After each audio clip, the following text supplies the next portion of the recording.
Bonjour, moi je m'appelle Arthur Keller, j'ai 44 ans et je travaille comme conférencier, auteur, comme consultant et des fois formateur sur deux sujets. Le premier sujet, c'est les vulnérabilités des sociétés industrielles et les stratégies de résilience qu'on peut mettre en place face à ces vulnérabilités. La deuxième thématique sur laquelle je travaille, c'est les récits, comment on peut utiliser les récits comme des outils de mobilisation et de transformation.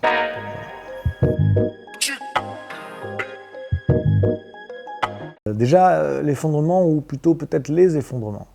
Il y a aujourd'hui au niveau global, en moyenne globale, ce que l'on peut appeler effectivement un effondrement généralisé du vivant, par exemple. Et il y a d'autres dérèglements qui sont globaux, comme notamment le climat. Maintenant, à l'intérieur de ça, on peut faire des focus sur des effondrements plus localisés, naturels et sociétaux, qui concernent les sociétés humaines. Il ne faut pas tout focaliser non plus sur l'humain et les sociétés humaines. C'est-à-dire que c'est une thématique qui concerne l'ensemble du vivant. Nous allons effectivement donc subir une descente énergétique et matérielle dans les prochaines décennies. Nous aurons moins d'énergie et moins de matériaux, quoi qu'on fasse. Ce n'est pas une question de technologie, contrairement à ce que les gens pensent. Et ce n'est pas une question de volonté politique, ce n'est pas une question de mobilisation, de quoi que ce soit. Nous allons avoir tous, en moyenne globale, après certains s'en tireront mieux que d'autres, mais nous allons avoir moins d'énergie et moins de ressources.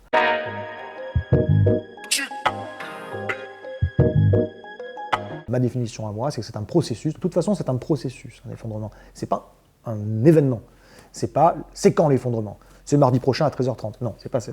C'est un processus à l'issue duquel on va basculer d'une situation d'hétéronomie, qui est notre situation actuelle. On dépend de tout un tas de choses, notamment de chaînes d'approvisionnement de l'autre bout du monde pour certaines qui sont pétrodépendantes, à une autonomie, contrainte ou acceptée, mais en tout cas, on va se débrouiller avec ce qu'on a là où on est et avec les gens qui sont là également. Et donc l'autonomie, malheureusement, ça s'improvise très mal. Et une fois de plus, donc soit on prépare tout ça et on peut tendre vers une forme d'autonomie, même si c'est jamais en vase clos, ce sont en complémentarité avec d'autres groupes un peu partout, d'autres territoires, mais soit on ne prépare pas et ce sera des effondrements.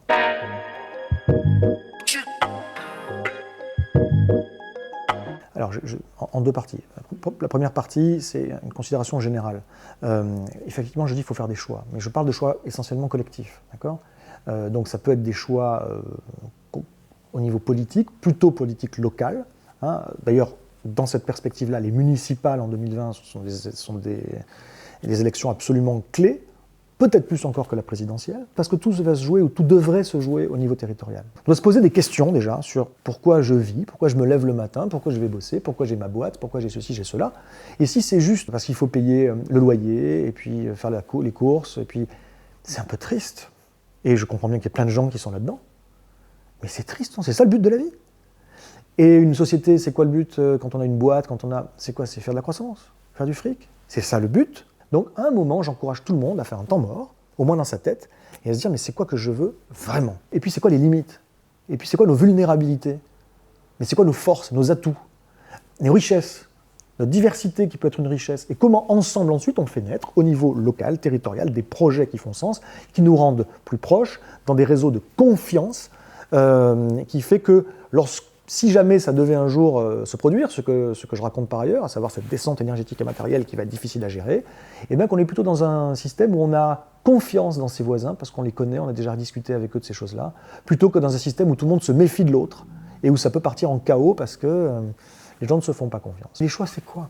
C'est nécessairement alléger notre impact sur l'environnement de toutes les façons possibles. Par contre, globalement, ça doit décroître. Voilà, on doit consommer moins, on doit consommer mieux, et donc se poser des questions sur ce qu'on veut supprimer, ce qu'on veut arrêter, ce qu'on veut limiter, etc. Et ces questions-là, il faut se les poser collectivement maintenant. Parce que si on ne fait pas ces choix maintenant, tant qu'on a encore un système où on peut, même si ce n'est pas vraiment une démocratie, on peut encore converser ensemble, demain, on risque d'être pris de court, et ces choix-là, de toute façon, il faudra les faire. C'est pas faut changer de vie, on va changer de vie. Nos modes de vie vont radicalement changer, et ce sera juste anticipé et accepté et négocié entre nous, soit imposé dans des conditions qui seront loin d'être démocratiques. Donc ça, c'est ma première partie. La deuxième, elle est beaucoup plus courte, qui est qu'est-ce que chacun peut faire à titre individuel. Ça, c'est très compliqué parce que ça dépend de chacun. Et puis ça dépend des moyens, ça dépend de là où tu es, de qui tu es. Voilà. À titre individuel, ce que vous pouvez faire de mieux, c'est essayer de créer des groupes locaux pour discuter de ces questions. Et ça commence comme ça. Des projets vont naître qui font sens là où vous êtes. Si vous avez des moyens, c'est de les mettre au service d'eux. Donc vous êtes un élu, Ouvrez votre territoire à des projets de transformation socio-environnementale. Et après, les élus n'ont rien à faire. C'est ça surtout qu'ils ne comprennent pas. Ils ont deux choses à faire. Ils ont sortir du déni et communiquer sur le fait qu'ils sont prêts à accueillir ce type de projet. Et c'est tout. Et les gens vont se débrouiller. Ils vont s'organiser. Voilà. Donc c'est vers ça qu'il faut tendre aujourd'hui.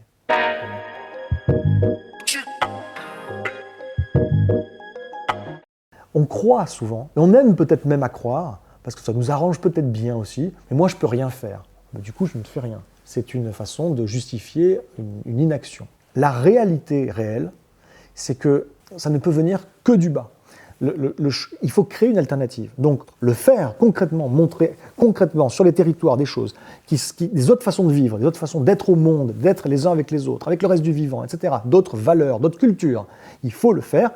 Et ça peut venir que de nous. Plutôt d'être prisonnier de ce monde et d'une idée qu'il n'y a pas d'alternative possible, on est prisonnier de ce truc. Non, il faut justement créer des sociétés localisées qui ressemblent à ce qu'on a envie de créer.